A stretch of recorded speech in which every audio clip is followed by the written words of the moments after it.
മിഠായി തെരുവ് കൂട്ടായ്മ ഇഫ്താർ വിരുന്ന് 2026 മാർച്ച് 3-ന് SM സ്ട്രീറ്റിലും MP റോഡിലും ഒരുക്കും.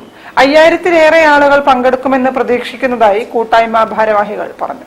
മിഠായി തെരുവ് കൂട്ടായ്മ എന്ന് പറയുകയാണെങ്കിൽ കക്ഷി രാഷ്ട്രീയത്തിന് അതീതമായി എല്ലാ സംഘടനകളും എല്ലാവരും മെയിനായിട്ട് ഇതിന്റെ തുടക്കം കുറിച്ചതെന്ന് പറഞ്ഞാൽ ഈ തെരുവ് കച്ചവടക്കാർക്ക് വേണ്ടിയിട്ട് അവരുടെ ബുദ്ധിമുട്ട് അനുഭവിക്കുന്ന ലോകം കൊണ്ടൊക്കെ ബുദ്ധിമുട്ട് അനുഭവിക്കുന്ന തെരുവ് കച്ചവടക്കാർക്ക് ഒരു ആശ്വാസമായിട്ട് തുടങ്ങിയ ഒരു കൂട്ടായ്മയാണ്.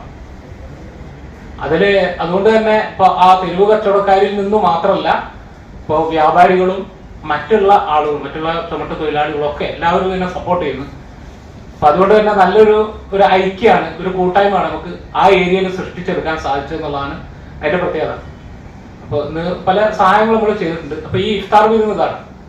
ഇതുകൂടാതെ ഈ നമ്മൾ വേറെ വിഷുവിന് ഇതേപോലെ നല്ലൊരു പരിപാടികളൊക്കെ നമ്മൾ നടത്തിയിട്ടുണ്ടായിരുന്നു. മിഠായി തെരുവ് കൂട്ടായ്മയുടെ നേതൃത്വത്തിൽ നടന്നുവരുന്ന സമൂഹ നോമ്പുതുറ മാർച്ച് 3-ന് ചൊവ്വാഴ്ച നടത്തുമെന്ന് സംഘാടകർ അറിയിച്ചു.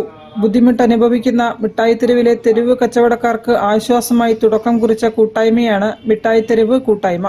വ്യാപാരികളുടെയും ചുമട്ട് തൊഴിലാളികളുടെയും എല്ലാ വിഭാഗം ജനങ്ങളുടെയും പിന്തുണയോടുകൂടി പരസ്പരം സഹായിക്കുക എന്ന ലക്ഷ്യത്തോടുകൂടി പ്രവർത്തിക്കുന്ന കൂട്ടായ്മ 5ാം വർഷത്തിലേക്ക് കടക്കുകയാണെന്നും സാരഥികൾ പറഞ്ഞു. വാർത്താ സമ്മേളനത്തിൽ president Ibrahim M, secretary Hamza Hailuk, treasurer Sunilkumar KA തുടങ്ങിയവർ സംബന്ധിച്ചു. News bureau, Kozhikode. ഒരു ഇടവേള കൂടി. ക്യാൻസറിനെതിരെ പൊരുതാനായി കാലിക്കറ്റ് സിറ്റി സർവീസ് സഹകരണ ബാങ്കും MVR ക്യാൻസർ സെന്ററും സംയുക്തമായി അവതരിപ്പിക്കുന്ന ക്യാൻസർ ചികിത്സാ സഹായ പദ്ധതിയാണ് മാസ് കെയർ.